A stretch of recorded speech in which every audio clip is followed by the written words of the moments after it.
నమస్తే. తెలంగాణలో కొంతమంది కామకాకీలపై వేటు పడుతూ వస్తుంది. వినడానికి కాస్త ఆశ్చర్యంగా ఉన్నప్పటికీ ఇది వాస్తవం.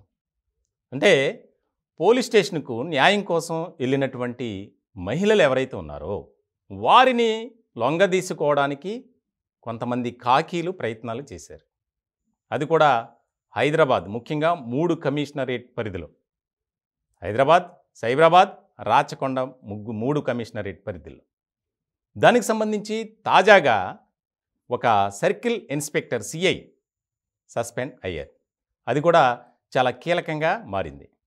ముఖ్యంగా మియాపూర్ పోలీస్ స్టేషన్లో పనిచేస్తున్నటువంటి సిఐ ప్రేమ్ కుమార్, ఆయన ఇటీవల కాలంలో ఒక మహిళ పోలీస్ స్టేషన్కి వెళ్ళింది. తనకు జరిగినటువంటి అన్యాయాన్ని వివరించి అతని మీద ఎవరైతే తనని బాధ పెడుతున్నారో కంప్లైంట్ ఇవ్వడానికి కంప్లైంట్ తీసుకున్నారు. పోలీస్ స్టేషన్కి వెళ్తే మనకు తెలుసు, అక్కడ ఉన్నటువంటి అధికారులతో మాట్లాడాలి అంటే కొన్ని సందర్భాల్లో వారికి చెప్పకపోవచ్చు. సిఐ గారు ఉన్నారా, ఎస్ఐ గారు ఉన్నారా అని కామన్గా మాట్లాడతారు. ఇలాంటి సందర్భంలో నేను సిఐ గారికి చెప్పుకుంటానని చెప్పి ఆ మహిళ మాట్లాడిన తర్వాత సరేనమ్మా నేను చూస్తాను అది ఇది అని చెప్పి ఈ ప్రేమ్ కుమార్ అనే సిఐ ఏం చేశాడంటే ఆ మహిళ నెంబర్ తీసుకుని, ఎలాగో కంప్లైంట్ కాపీలో ఉంటుంది కాబట్టి కాంటాక్ట్ అవుతూ వచ్చాడు. ఇట్లా తను ఆ మహిళ ఎవరైతే ఉన్నారో బాధిత మహిళ నాకు న్యాయం చేస్తారు కదా అని నమ్మి ఎప్పుడు ఫోన్ చేసినా మాట్లాడుతూ వచ్చింది. ఇట్లాంటి సందర్భంలో అతను వ్యవహార శైలి మారింది, మాట తీరు మారింది. దానికి సంబంధించి సార్ నేను అలా చేయలేను, నా వల్ల కాదు, నేను అలాంటి దాన్ని కాదు, నేను పరువు కలిగినటువంటి కుటుంబంలో పుట్టి పెరిగాను, నాకు జరిగిన అన్యాయంపై మీరు న్యాయం చేస్తే చేయండి, లేని పక్షంలో నేను కామ్గా ఉంటా అని చెప్పి వేడుకుందట. అయినా కూడా రాత్రులు మెసేజ్లు పెట్టడం, ఇంకా రకరకాలుగా వేధిస్తున్నాడు. దీనికి సంబంధించి సిపికి ఫిర్యాదు చేశారు. గతంలో ఎలాంటి న్యాయం జరగల. డీజీపీ ఆఫీస్కి లెటర్ రాశారు, అప్పుడు న్యాయం జరగల. తాజాగా తెలంగాణలో ప్రభుత్వం మారింది. మారిన తర్వాత ఒక కంప్లైంట్ కాపీని ముఖ్యమంత్రి రేవంత్ రెడ్డి గారి దగ్గరికి తీసుకుని వెళ్ళిందట. ఆయన వెంటనే సరేనమ్మా నేను చూస్తాను, మాట్లాడతానని చెప్పి ఆమెకు ఒక ధైర్యం, భరోసా ఇచ్చారు. ఇలాంటి సందర్భంలో ముఖ్యమంత్రి రేవంత్ రెడ్డి డీజీపీకి ఆదేశాలు జారీ చేశారు. ఈ వ్యవహారంపై విచారణ చేయండి అని.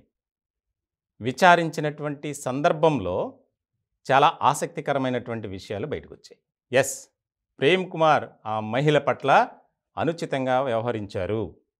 మెసేజ్లు కానీ, కాల్స్ కానీ, అర్ధరాత్రులు ఫోన్లు చేయటం, ఇవన్నీ ఒక నిర్ధారణకు వచ్చారు.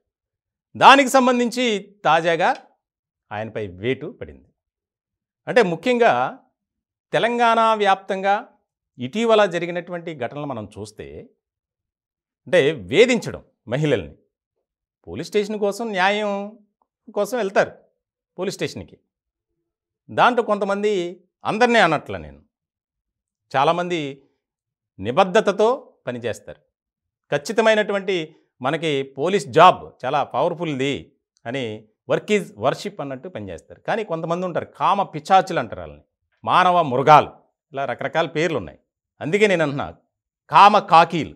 ఈ రకమైనటువంటి వ్యవహార శైలితో వారు వెళ్తున్నారు.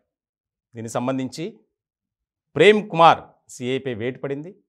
ఇంకో విచిత్రమైనటువంటి విషయం ఏంటంటే, అదే పోలీస్ స్టేషన్లో ఇటీవల కాలంలో వేధింపుల కారణంగానే ఒక ఎస్ఐపై కూడా వేటు పడింది. అంటే అసభ్యకరంగా వ్యవహరించడం, ప్రవర్తించడం, మాట్లాడటం ఇలా. సో ఇటువంటి నేపథ్యంలో ముఖ్యమంత్రి రేవంత్ రెడ్డి గారు ఒక ఆదేశం జారీ చేశారు.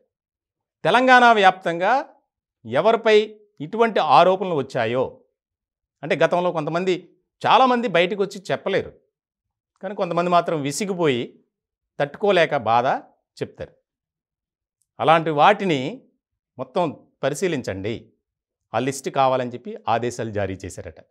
ఇప్పుడు తెలంగాణ వ్యాప్తంగా ఈ కామ కాకీల్లో ఒక వణుకు పుట్టుకొస్తుంది. చాలా కీలకమైనటువంటి పరిణామం. తాజాగా జరిగినటువంటి మియాపూర్ సిఐ ప్రేమ్ కుమార్ సస్పెన్షన్ అనే వ్యవహారం ఒక్కసారిగా ఉలిక్కిపాటుకు గురి చేసిందనే చెప్పాలి.